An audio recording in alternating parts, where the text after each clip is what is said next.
Hello everybody, I'm Alexis from Transformers The Show. As you can see in front of us here, we've got X-Transbots Dr. Eggman, aka a Quintesson.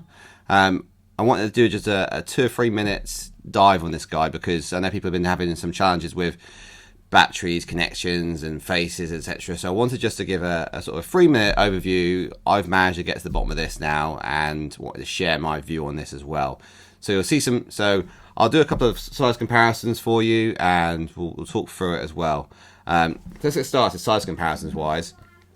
There's been 2 other ones. There's been the Earthrise Judge and you've also got the Impossible Toys as well. So as you can see, if I scroll back a little bit, the Impossible Toys here is a lot smaller. It doesn't quite fit. This is the old scale version that we had, and these guys were going at peak for probably about £100 a pop.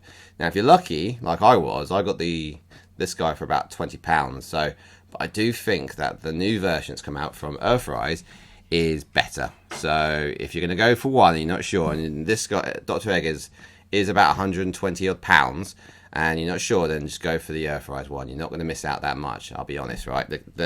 The lights and sounds are good, but they're a gimmick, really. Let's face it, right? We don't need that. The tentacles are pretty cool. They're on wires, so you can actually make him actually pick up stuff as well. But they are loose in a sense. Mine keep falling out here, so I'm probably going to glue those in with some plastic glue there as well. How does this work then? So basically, what this is you need a special battery in it. Number one, the faces. The faces follow the instructions. There is an instruction booklet here, right? Okay.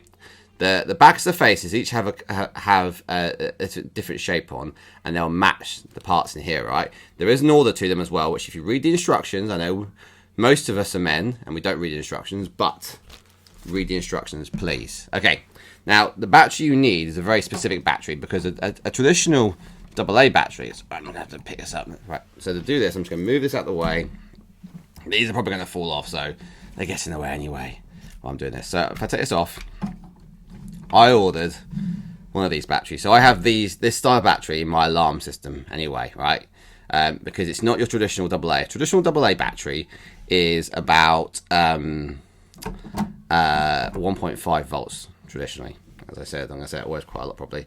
This battery here, if it says on it somewhere, is actually a 3.6 volt battery. I'm not sure if it actually says on that writing at all there or not, right? But it's AA. And it's 3.6 volts, okay? So this was about £7 from Amazon. Other retailers are available. But the type of battery itself is not rechargeable there, 3.6 volts. It's not rechargeable, so don't charge a non-rechargeable battery, right? You can use a non-rechargeable battery in it, but you don't need to charge it. It's fully charged, okay? You can have the right batteries. This is 3.6 volts. It states to use 3.7, but the 3.6 volt one works, okay? Now, when you put it in, again, there's only one way. There's 2 ways you can do this, right? So, I believe, if I get this right first time now, it goes in pointy side up.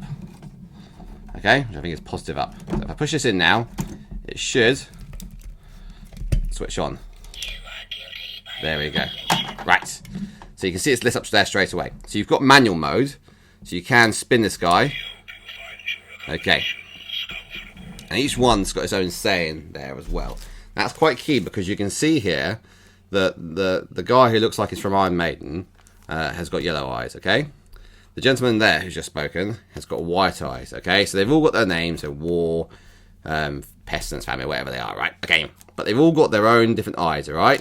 So, for example, the one which is at the bottom, which is not, you can't see, this guy here who revived Optimus Prime, they're giving blue eyes and hence you lived, for example. So if I spin this round,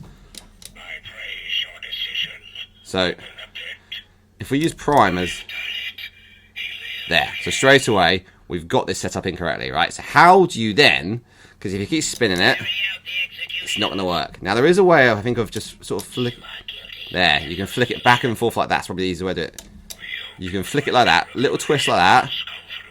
Okay, just make sure it's screwed in properly as well. Because the other way to do it, I found, was to actually unscrew the battery a little bit and sort of tap it on top, and that changed the flow of it. But if you flick it back and forth, you should be able to... There. Perfect. Now that's sorted. So if I now want to push one of the buttons, which I believe around this side here, it should just start to... Oh, we should be able to now White eyes. Orange eyes. It's war. Raph is red. And then finally, blue. So I've done it. He lives. I've done it as well. Now turn off, turn off, turn off.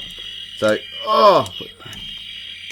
that button there, the second button is automatic mode. I don't know what it does. The second button, there we go, does a one push. So the left hand button will push round automatically to go continuously. The right hand button will do one push. Okay. Now the second part of this is the wonderful ship, aka remote control as well, which you can see here. So pretty cool. Buttons on top. So on, off, manual mode and auto mode. So I press this. All right. Just point it at the sensor. He says it's already on. So there we go. Manual mode. There we go. Manual mode. Point it at it. There we go. And then I can switch it off. Switch it back on again. There you go. And I can put it onto. Oh, there we go. So you put it on. Yeah, it's tough. So if you put it on, it goes in auto mode automatically. Okay. Now with this, when it says so, this here, you've got to wiggle this. So there's a little bit in here. So if I can do it on camera for you guys, it's very tricky. You've got to wiggle. And I just find the top corner here. Oh, it's hard to wiggle, but it does. It does come off if you wiggle it at the top corner there. And then you can see it snap. So just that top corner there, you just wiggle a bit of there, and eventually it comes off. Daddy. Now, if you look in here, for example, you can see the buttons are pointy side up. So that's the easiest thing. I took out my little black thing. Tweezers were quite good to get these in here. Leave the black thing in because it doesn't affect it. It's actually harder to get them out now. So they're in there. They're staying there. But either way, I've got it sorted. So here's another size comparison for you. I've now got Fans Toys Hoodlum and Cup. I can't remember who it is. Someone will correct me in the comments. And again, you can see the original one here. And he's quite small, the original Unique Toys one. But it did work. Okay. And then the other size comparison, if you want to revive your Optimus Prime, I've got the KO MP44 and the official MP28 Hot Rodimus here. So I do have the official one, but this is the one I picked, so he's easy to get. But again, size comparison wise, you can see there as well. Fill your boots. So there's your Dr. Eggman. So will I have him? Yes. He's a cool character, right? And the gimmick is really good, right? Once you get it working. So after the frustration of the batteries, it's really cool. Okay. So apologies about my partial set. I'll get that sorted for next time. But Alexis from the Transformers show, enjoy. And this is my Hard Panther. I transform this guy without any instructions. Well, actually, no, technically I did use the instructions for the back. That doesn't count because it's not transformation instructions, okay? So Farrelly, leave it alone. Alexis out.